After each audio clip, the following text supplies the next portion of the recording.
Assalamualaikum warahmatullahi wabarakatuh. Kembali lagi bersama saya Fadil Zuriat, jurusan Teknik Informatika, Fakultas Teknik Universitas Islam Riau. Pada kesempatan kali ini saya akan membuat video yang bertema generasi muda, aktif dan kreatif untuk memenuhi tugas kuliah dengan mata kuliah keahlian berkomunikasi dan dosen pengampu Ibu Mita Ramayanti MKOM. Yang kita ketahui, generasi muda itu sama dengan generasi milenial. Apa itu generasi milenial? Generasi milenial ialah orang yang lahir pada tahun 1980 sampai tahun 2000-an atau yang berusia 17 tahun sampai 37 tahun. Generasi milenial disebut juga dengan teknologi, berbarengan dengan teknologi.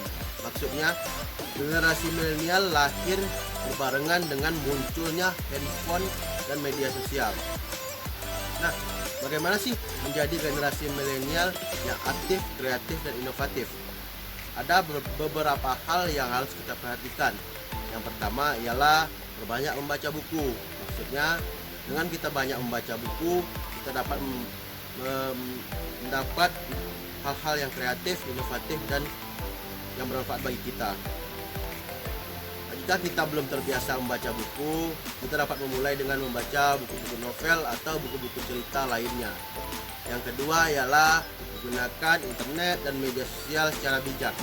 Maksudnya ialah kita sebagai generasi milenial harus pandai menggunakan internet dan media sosial secara bijak. Karena di internet dan media sosial ada sisi positif dan sisi negatifnya. Sisi negatifnya terlebih dahulu ialah banyaknya menyampaikan berita hoax di media sosial. Itu sisi positifnya ialah kita dapat mencari artikel-artikel di Google, menonton video-video kreatif di YouTube, dan kita dapat menyampaikan informasi-informasi yang bermanfaat di Twitter. Yang ketiga ialah bersikap terbuka terhadap pengalaman. Maksudnya ialah kita sebagai generasi muda yang kreatif dan inovatif, kita dapat mengikuti organisasi-organisasi sosial atau yang bermanfaat bagi kita.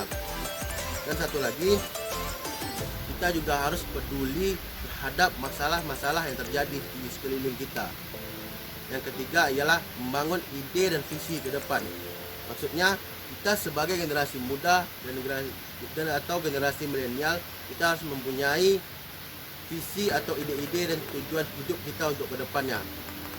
Yang terakhir ialah rajin berolahraga dan membiasakan bangun pagi. Kenapa saya sampaikan seperti ini? Sepertinya di hal ini dianggap sepele. Rajin berolahraga, kita dapat menimbulkan energi dan kita dapat menyampaikan informasi-informasi yang positif. Nah, untuk bangun pagi, ketika kita bangun pagi, kita dapat menimbulkan ide-ide kreatif yang ingin kita sampaikan. Nah, mungkin itu dari saya. Jika ada salah dan silap, saya mohon maaf. Akhir kata, assalamualaikum warahmatullahi wabarakatuh.